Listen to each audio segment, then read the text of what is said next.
the life of Musa alayhi salam, I will be also explaining the Jewish reports which have become part of the Islamic traditions, and Muslims have started reporting as well. So Allah subhanahu wa ta'ala starts with the surah telling about the Holy Quran and its status, but then talks about Musa alayhi salam. وَهَلْ أَتَاكَ حَدِيثُ مُوسَى. Has the story of Musa come to you? So it starts from the time when Musa alayhi salam was coming and he saw the fire on the mountain and he went there and Allah subhanahu wa ta'ala talked to him. What I want to highlight here is Allah subhanahu wa ta'ala tells him that أَنَا اخْتَرْتُكَ فَاسْتَمِعْ لِمَا يُوحَى, and I have chosen you, so listen attentively to what is revealed. And then Allah told him that إِنَّنِي أَنَا اللَّهُ لَا إِلَهَ إِلَّا أَنَا فَاعْبُدْنِي وَأَقِمِ الصَّلَاةَ لِذِكْرِي, that I am Allah, there is no deity except me, so perform my worship and slavery and establish salah for my remembrance. So it reminds us that the establishment of salah is the time when we stop everything and we just focus on the remembrance of Allah subhanahu wa ta'ala. So Allah subhanahu wa ta'ala then gives him two miracles. Now, that there are the two miracles given were at that time were that he puts his staff and becomes living snake, and he puts his hand on his side and takes it out and it shines without any blemish. So as I mentioned before, what happens is that the messengers are given the miracles which show extraordinary performance that nobody, human being, can show in that society, in the field of endeavor where that society gives a lot of importance. And at that time in Egypt, the magic had a lot of respect and people were always following logic, and there were a lot of magicians. So Allah subhanahu wa ta'ala gave him a miracle which will defeat all the magic which exists there. But the things which were chosen, one was the Urias. The Egyptians were worshipping sun god, which was called Ra. Ra, the sun god, was worshipped, and the symbol they used to worship, there was a disc, sun disc, and that disc was surrounded by like a cobra in his rising position, in a Urias position.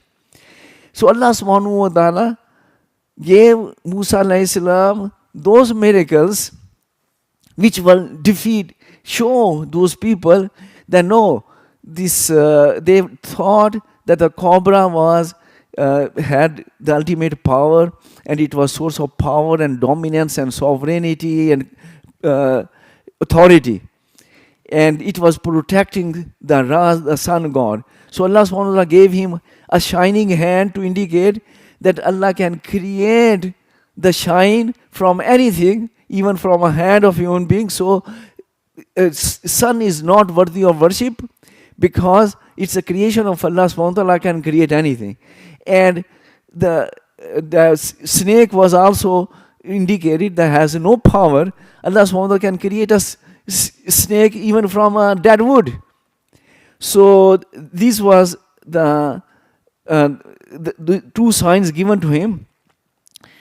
But at that time, Allah subhanahu wa ta'ala told him that when Musa alayhi salam expressed that he doesn't want to take the message because he is not eloquent enough, and then Allah subhanahu wa ta'ala should give it to his brother who is more eloquent. At that time, Allah subhanahu wa ta'ala taught him that and that he has to do it, and he made the dua. قال ربي اشرح لي صدري ويسر لي أمري واحلل عقدة من لساني يفقهوا قولي. So this is what we'll be focusing today. Now what happened is, at that time, before I go further, I want to mention few things which Allah SWT mentioned at that time to Musa alayhi salam as well. Allah says,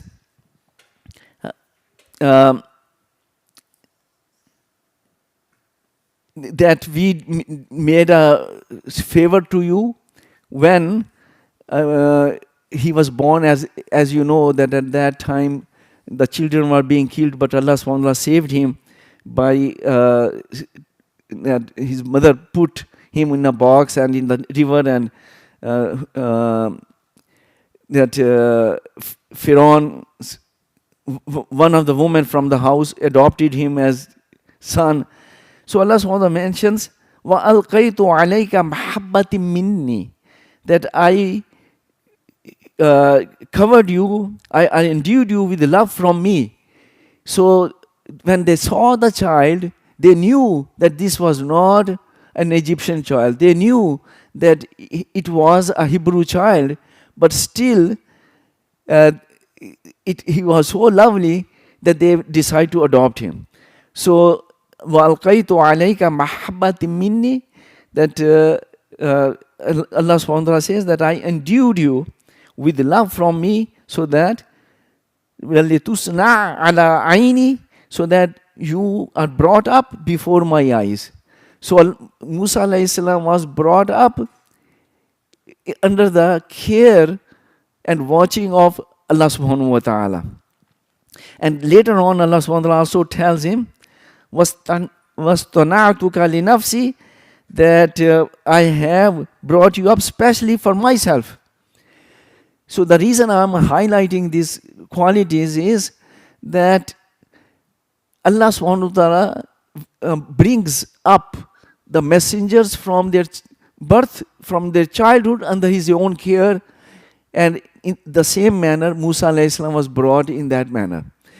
And the reason we need to understand is that when people talk about this dua of Musa alayhi salam, that he said, Rabbi shrah li sadri, that, oh Lord, expand my breast, wa yassir li amri, and make my jobs easy for me, wahlul uqdatam min lisani, and untie the knot from my tongue, so they may understand what I say.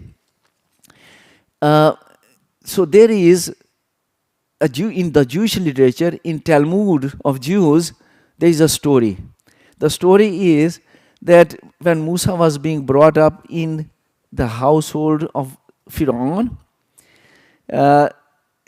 what happened is that when he was 3 years old, they were sitting down for dinner, and at that time, Musa alayhi salam was sitting in the lap of the adopted mother, and he took the crown from the head of Pharaoh and put it on his own head. So Pharaoh got very upset, and he said, oh, somebody suggested that he should be killed because he wants to take your government from you. He wants to take your kingdom from you.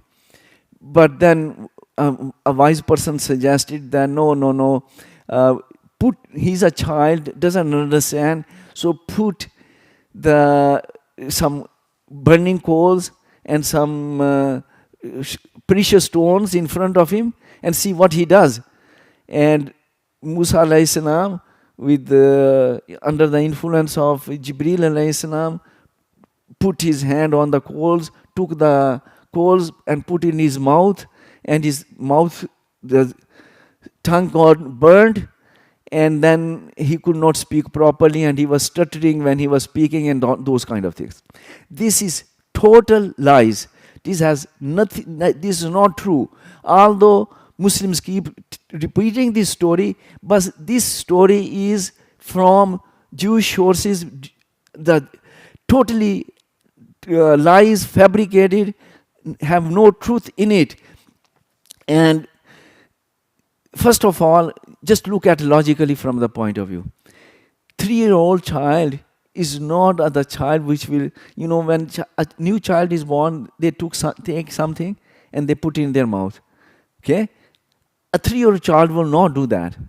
Number one. Number two, even if a child takes a burning coal, his hand will burn, he will immediately withdraw his hand. He will not pick it up and put his mouth. Like, logically, doesn't make sense. Realistically, it's not true at all. Because they think that, Musa alayhi salam made a dua that he should, that ukda from his lisani, like his tongue, not from his tongue should be removed. So there must be some problem. No. There is a different explanation for that.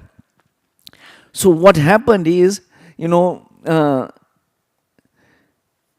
this story is totally wrong and against the Holy Quran. And the reason I highlighted those 3 sentences from this surah, that Allah SWT said that I put love on you and I wanted you to be brought up in my care and under my watching, and that I selected you and I made sure that you are raised fully equipped according to what the mission is going to be given to you.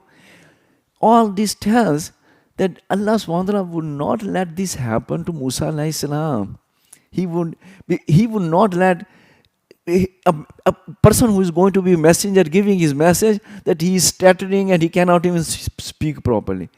That doesn't make sense at all.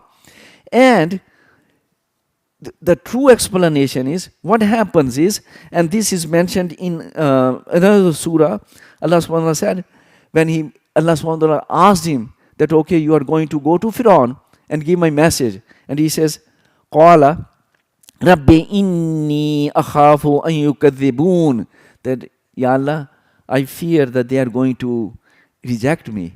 They are going to belie me. They are not going to believe in me. So that rejection causes me, وَيُضِيقُ صَدْرِي, that I feel my breast tightened. That's what will happen when they reject me, and also they have a claim against me. They want to kill me.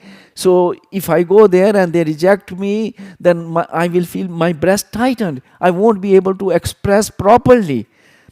وَلَا يَنْطَلِقُ لِسَانِي, I won't be eloquent enough to give them the message effectively. So means he will be feeling pressured, inhibited, discouraged. That's the condition he was mentioning. So, and he mentioned that ask this job to be, give this job to my brother, huwa as afsahu minni lisana. He is more eloquent as compared to me. Because if you want to give a message effectively, the person should be eloquent enough. I'm not that eloquent. So it was nothing to do with his speaking capability. He was just saying the mental situation is not there, that he will be able to present the message effectively. So that's why Allah subhanahu wa ta'ala taught him this dua, that he made dua, that, Ya Allah, expand my breast, means clarify expanding breast means what? Clarify my thoughts, conviction, give me conviction, confidence, courage, determination, so I can, doesn't matter how much they reject me, doesn't matter what they scare me of, I can give the message effectively. That's what the dua meant. And that's what it meant, that make it easy for me and untie the knot on my tongue. So this is the point I wanted to highlight, that we should be very careful not to report anything from Jewish literature, because they have a lot of absurd stories and we should avoid telling those stories. And whatever Allah SWT has told us about the messengers of Allah in Holy Quran, we should just take those stories, and whatever was necessary and true, Allah has told us. And we should be happy with that, and we should not embellish these kind of things from taking stories from Bible or Talmud or Jewish literature or Christian literature. So this is the point I want you to highlight today. And as we go further in his story, then inshallah we'll be uh, comparing some other things, stories which people have taken from Jewish literature, and they think that, oh, these are Islamic stories. So aqulu qawli hada wa astaghfirullahi wa lakum lisa'il muslimin.